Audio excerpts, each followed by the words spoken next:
정보가 있는 시사 토크쇼 장윤선의 팟짱.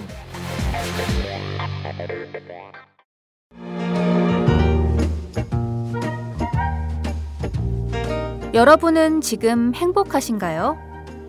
그렇다면 우리 사회도 행복할까요? 나는 그럭저럭 행복하다고 말할 수 있을 것 같은데 두 번째 질문에도 자신 있게 네라고 말할 수 있을까요? 무엇이 나뿐만 아니라 우리까지 행복하게 만들까요? 우리도 행복할 수 있을까는 오연우 오마이뉴스 대표 기자가 행복지수 1위 국가 덴마크를 심층 취재해 그들이 행복한 이유를 분석한 책입니다. 오연우 기자가 들려주는 생생한 사례와 깊이 있는 통찰. 이 책은 모두가 행복한 세상을 만들기 위해 우리가 무엇을 해야 할지를 제시해줍니다. 오마이북이 만든 책, 우리도 행복할 수 있을까?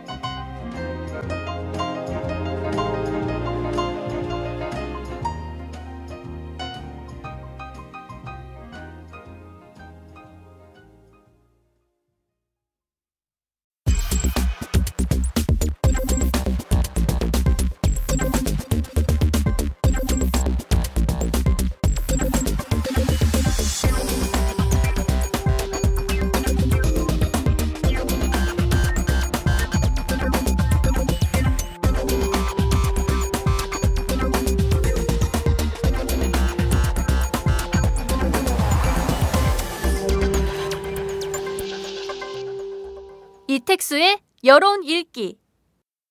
매주 금요일의 고정 코너 이택수의 여론 읽기 시작하겠습니다. 오늘도 어김없이 리얼미터 이택수 대표 전화로 연결합니다. 이 대표님 나와 계신가요? 네, 안녕하세요. 이택수입니다. 네, 지금 보면 국정원 해킹 의혹이 점점 커져가고 있는데요. 관련된 여론조사 결과가 나왔죠? 네, 그렇습니다.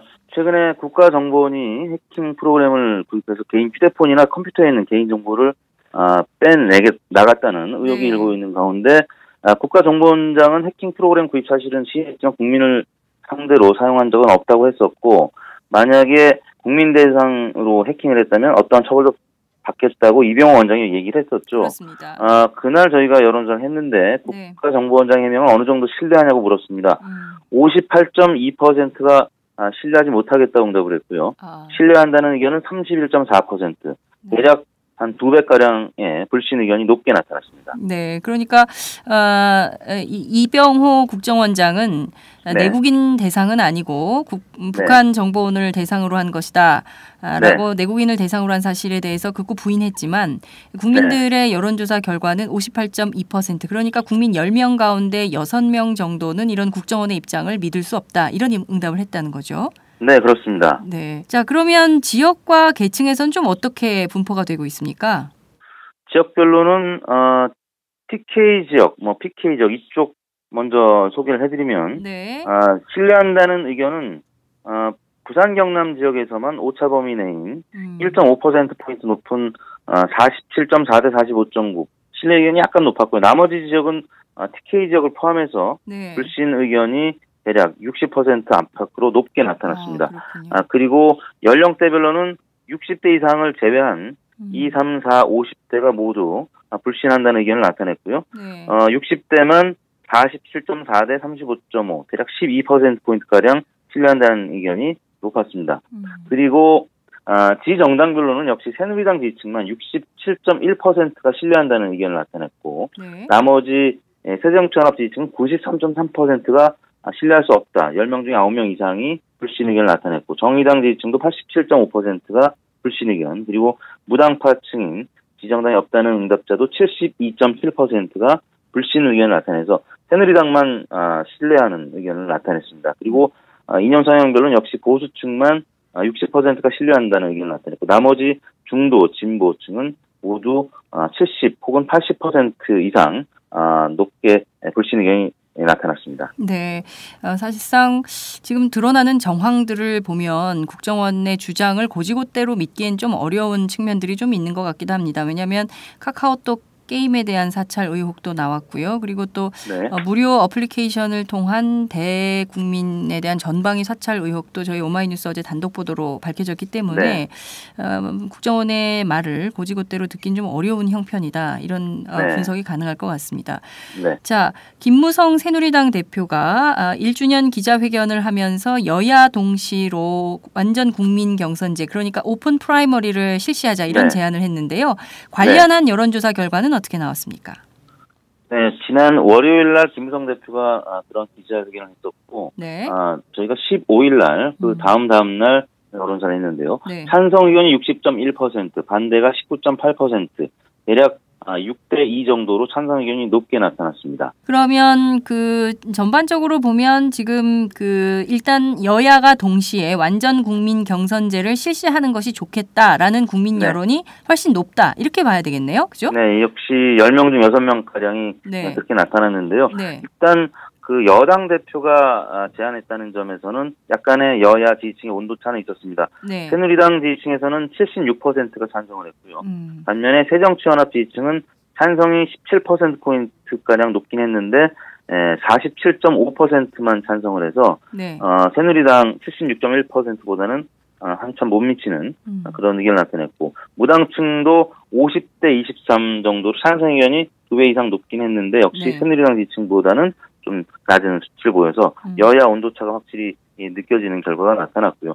또 지역별로도 새누리당 지지층인 대구 경북과 그다음에 부산 경남에서 대략 10명 중 7명가량이 찬성을 했고, 그다음에 서울이 59.3으로 10명 중 6명, 대전 충청 세종이 55.6% 그렇게 나타났고, 광주 전라 지역도 찬성이 높긴 했는데 43.6%로 대구 경북 지역보다는 한 30%포인트 이상 낮은 수치를 나타냈습니다. 네. 자, 그런데 새정치민주연합의 경우에는 과거 전신인 민주당 시절에 국민 참여 경선을 하지 않았습니까? 노무현 전 대통령 때부터, 그러니까 2002년 대선 때부터 국민 참여 경선을 일부 도입해서 실시해 왔고, 물론 이제 폐단도 있긴 했습니다만 굉장히 어떻게 보면은 그 환영할 것 같은 제도인데 좀 지지 반대가 팽팽하게 엇갈리는 것 같습니다. 47.5 대 30.6으로 갈리는데요. 이것은 왜 그렇다고 분석을 해야 될까요? 김무성 대표가 제안했기 때문에 그 부분에 대해서는 좀 부정적인 여론이 다른 정당 지지층에 비해서는 높게 나타난 것 같고요. 일단 이번 김무성 대표 기자회견의 방점은 두 정당이 동시에 실시하자는 거죠. 그래서 역선택이 있을 수 없게끔 그런 장치를 마련하자는 것인데, 실제 정치권에서 현실 가능성이 있느냐, 여러 가지 회의론적인 시각도 있는데, 일단 김무성 대표 새누리당이 치고 나가고 있는 마당에 완전 국민 경선제를 또 새정치연합의 이제 이 부분을 담당하고 있는 원혜영 또 위원장이 과연 이걸 또 거부할 수 있겠느냐. 여의도 정가에서 알려진 바로는 아무튼 양당 지도부에서는 어느 정도 오픈 프라이머리에 대한 필요성은 인정을 하고 있는데, 근데 새정치연합 같은 경우는 지금 여러 가지 혁신안들이 나오고 있는 과정에서 또 공천이 굉장히 중요한 부분인데, 글쎄요, 이 부분이 여야 합의에 의해서 동시에 치러질 수 있을지는 가능성 한 반반 정도밖에 안 되는 것 같아서 아직은 조금 더 지켜봐야 될 것 같습니다. 네, 그렇군요. 어쨌든 이 제도가 안착될 수 있을지, 국회 안에서 어떤 논의가 진행될지 좀 지켜보도록 하겠습니다. 유승민 전 원내대표 대선 지지 1위까지 올라간 적이 있었는데요. 여권 안에서요. 어떻게 나오는지 좀 궁금한데요. 여야 대선 주자 지지도 조사가 좀 됐죠? 그렇습니다. 이제 여권 내선 1위를 했었는데 새누리당 핵심 지도부나 아니면 청와대에서는 사실 뭐 그렇게 반가운 소식은 아니었었죠. 왜냐하면 유승민 전 원내대표의 지지율이 주로 야당 지지층으로부터 지지를 갖고 있는 것이기 때문에 그다시 본선에서는 경쟁력이 없을 것이다. 그래서 여야 전체로 물어봤을 때의 지지율이 더 중요하다라고 했었죠. 그래서 저희가 지난 월요일과 화요일 날 이틀 동안 원히트 의뢰로 조사를 했는데 여기서 보니까 유승민 전 원내대표가 여야 전체 4위로 나타났습니다. 9%를 기록했고요. 1위는 김무성 대표 23.5%, 박원순 서울시장이 21.8%로 오차범위 내에서 1, 2위를 다퉜고, 문재인 대표가 17.6%로 3위였고, 유승민 전 원내대표가 9%로 그래도 생각보다는 안철수 전 대표보다 소폭 높은 4위로 지지율이 낮지 않았었습니다. 네. 그리고 오세훈 전 시장이 4.5%로 6위였는데 그보다도 2계단 높은 그런 순위였었고 가장 피해를 본 분은 김문수 전 지사입니다. 3.0%로 7위를 기록했는데 네네. 유승민 전 원내대표가 들어가니까 김문수 전 지사가 같은 TK 지역 정치인인데다가 네. 또 여당 내에서는 좀 진보 성향을 갖고 있는 그런 칼날을 갖고 있기 때문에 김문수 전 지사의 지지율이 가장 많이 피해를 본 것으로 나타났습니다. 그렇군요. 유승민 전 원내대표의 지지층을 좀 분석해 보면 정치 성향별로는 좀 어떤 분포를 보이고 있나요?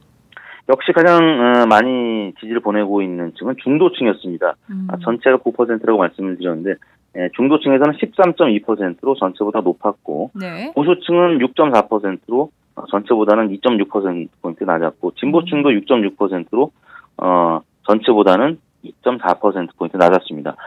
여야가 전체 후보군들이 다 들어가니까 야당 지지층이 박원순, 문재인, 안철수 이런 분들한테 지지를 보내다 보니까 중도층만 남고 보수 진보층은 각각 김무성, 박원순, 문재인 쪽으로 흩어졌기 때문에 그런 것 같고요. 네. 연령대별로 40대와 50대에서 전체 응답자 평균보다 높았습니다. 40대는 11.1%가 지지됐고 50대도 12.9%가 지지를 했습니다.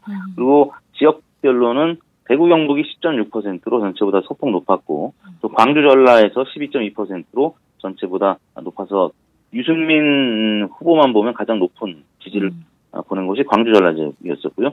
경기 인천 서울도 전체보다 소폭 높은 수치를 기록했습니다. 네, 그렇군요. 그러니까 어떻게 보면 이번 그 유승민 사태를 통해서 유승민 원내대표, 전 원내대표가 얻은 것은 본인의 지지표가 어디에 좀 밀집되어 있는지를 확인하는 계기가 됐다고 볼 수도 있을 것 같은데요. 그리고 따지고 보면 40, 50대 그리고 중도 그리고 수도권 이런 데서 자신의 지지가 몰려 있다. 이걸 좀 유지하기 위한 전략적 포인트를 좀 유승민 대표가 세워야겠다 이런 생각도 좀 드네요. 그죠?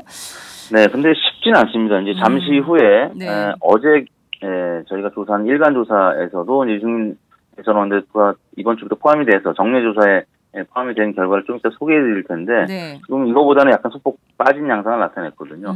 왜냐하면 언론 보도량 자체가 점점 줄어들 수밖에 없고 일단 원유철 대표가 새로 취재가 되면서 새 지도부가 들어섰기 때문에 기사량 자체가 원유철, 김정은 뭐 이분들하고는 사실 비교가 안 되겠죠. 그러다 보면 점차 특정 지지율은 빠질 수밖에 없는 그런 양상이라서 말씀하신 대로 이걸 계속 유지하거나 아니면 더 올리려면 많은 고민이 필요할 것 같습니다. 네, 그렇겠네요.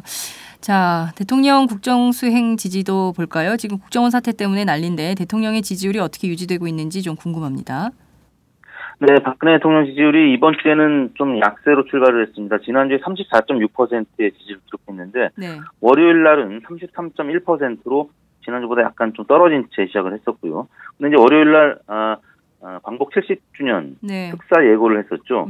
그리고 나서는 조금 올랐습니다. 34.1%로 화요일 날 약간 오른 채로 이틀째를 맞았는데 원유철 대표가 그때 추대가 됐었고 또 울산 창조경제혁신센터도 방문하고 뭐 그러면서 수요일 날은 36%까지 올랐는데 어제는 34.7%로 당청 간의 5개월 만에 만남에는 호재가 있었지만 또 한편으로는 어제 원세훈 전 원장에 대한 대선 개입에 또 파기환송이 있었죠. 그러면서 약간 그런 부분은 좀 부정적인 영향을 미쳤던 것 같습니다. 그래서 어제는 34.7%로 소폭 하락한 그런 수치를 나타냈습니다. 네, 지역별로는 어떻습니까?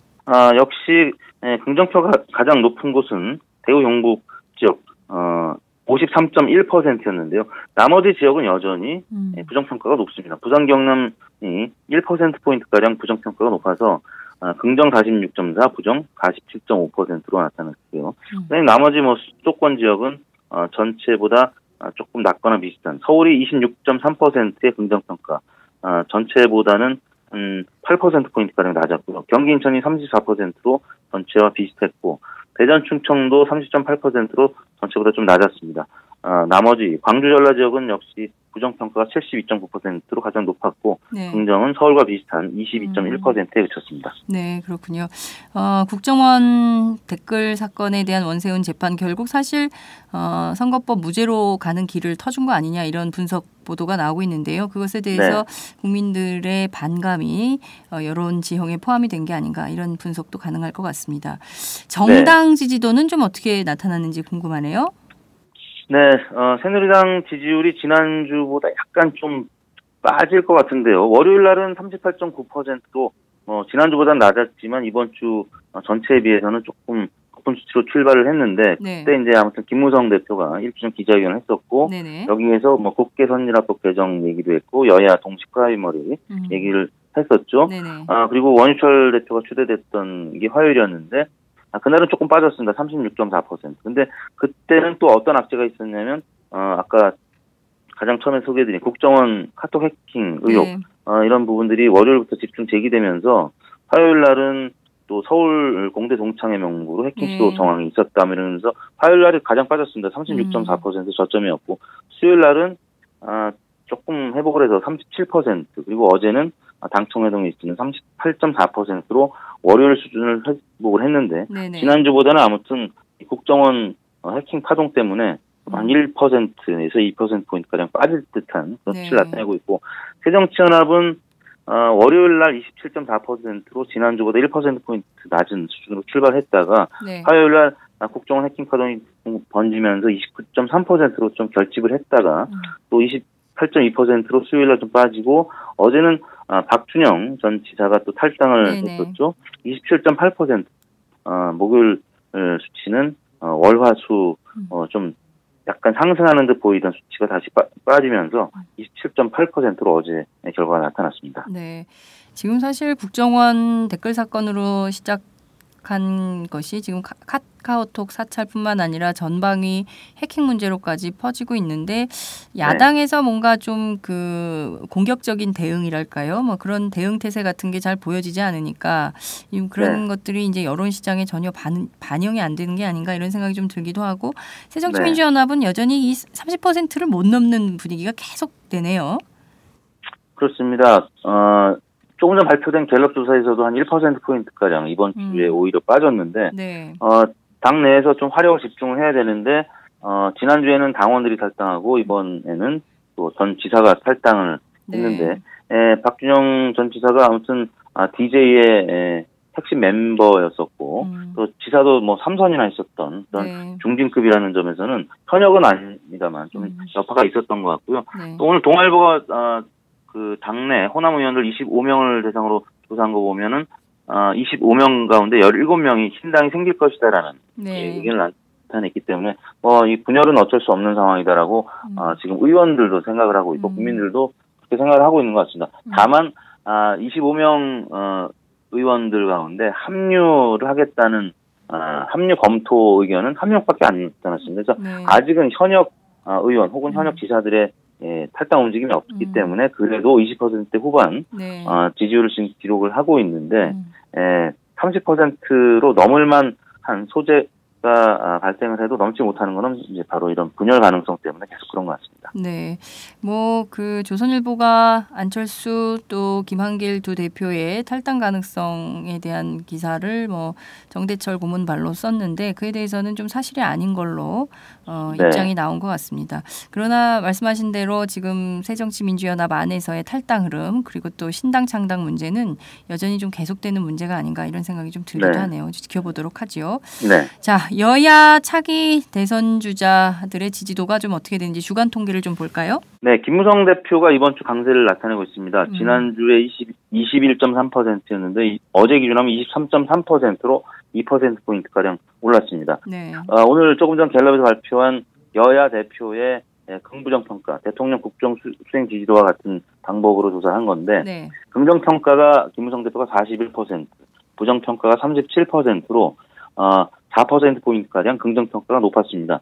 박근혜 대통령 지지율보다 높은 41%를 기록했다는 점, 그리고 아무튼 유승민 전 원내대표 사퇴 파동 과정에서 여야 당청 간에 갈등을 잘 조율했다고 평가하는 분들이 많기 때문에 조금 오른 것 같은데요.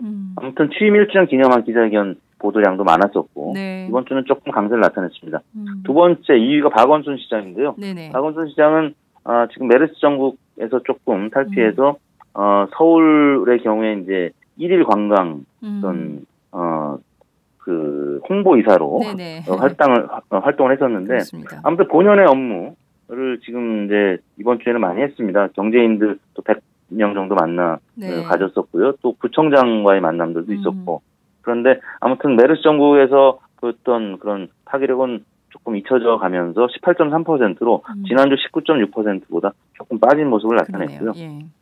문재인 대표 같은 경우는 긍정평가가 갤럽 조사에서 18%에 그쳤습니다. 부정평가가 63%였고. 네. 그래서 지금 뭐 여러 가지 지표상 또 좋지 않은 이런 소재들이 발표가 되면서 문재인 대표가 지난주 15.5%였는데 어제 14.6%로 또 소폭 하락했습니다. 뭐 당내에서 또 이탈 세력도 있었기 때문에 당연히 문재인 대표는 오르기가 좀 어려운 상황이 된 것 같고요. 네네. 4위가 안철수 전 대표였습니다. 아까 유승민 전 원내대표가 4위로 저희가 월화 조사에는 그렇게 나타나고 했는데 어제 조사에서는 안철수 전 대표가 4위로 소폭 상승해서 7.3%의 지지로 올랐습니다.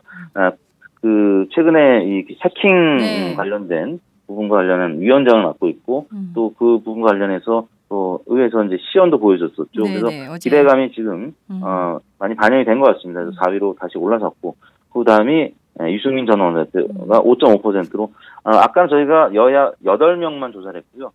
이번에 저희가 이제 정례 조사에 포함된 거는 10명이 포함된 거기 때문에 조금 더 수치가 낮습니다. 5.5%로 5위를 기록했고 그 다음이 정몽준 전 대표가 4.8%, 안희정 지사가 4.2%, 김무수 전 지사가 4.1%, 홍준표 지사 3%, 남경필 지사 2.5% 수준으로 나타났습니다. 네, 그렇군요. 안철수 전 대표의 경우에는 어제 시연회를 통해서 무료 백신 배포 가능성을 언급했기 때문에 아무래도 이제 그런 특히 또 이제 이 해킹 사태에서 뭔가 해결 능력을 보여주면 더 올라갈 수도 있겠지만 반대로 해결 능력을 보여주지 못하면 오히려 여론 지지율이 더 빠질 수 있는 가능성 이런 것들도 좀 열어놓고 양날의 칼이 있는 이런 상황이 아닌가 이렇게 분석도 가능할 것 같습니다. 네, 그렇습니다.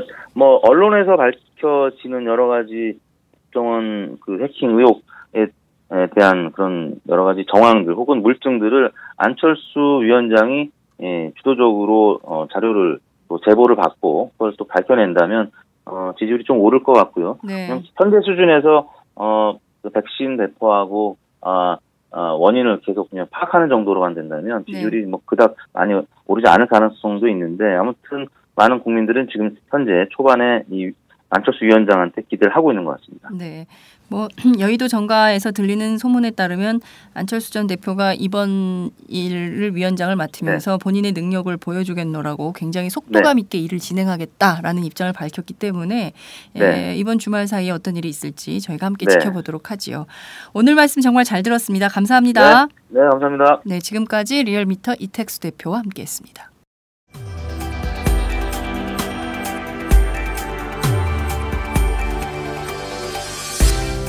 그 팟캐스트에 광고하는 이 사장님들이 저는 굉장한 분들인 것 같아요. 정말 다 그 사실상 영세한 사업자들인 거잖아요. 그래서 제가 오늘 그 얘기를 하려고 그런 거야. 가끔가다 댓글을 보면 광고 유치하느라고 얼마나 힘들어. 첫 번째, 이분들이 무척 영세한데 열심히 사는 분들이야. 그게 우리가 검증을 해보면 좋은 물건들이야.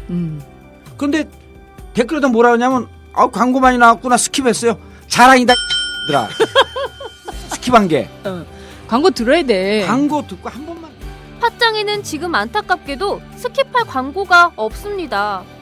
장윤선, 박정호 기자가 오래오래 취재 현장을 지킬 수 있는 방법. 여러분의 좋아요와 구독하기 그리고 광고랍니다. 팟짱을 응원해주실 개념찬 광고주를 기다리고 있습니다. 서울 733-5505 내선번호 108번 서울 733-5505 내선번호 108번 지금 전화주세요.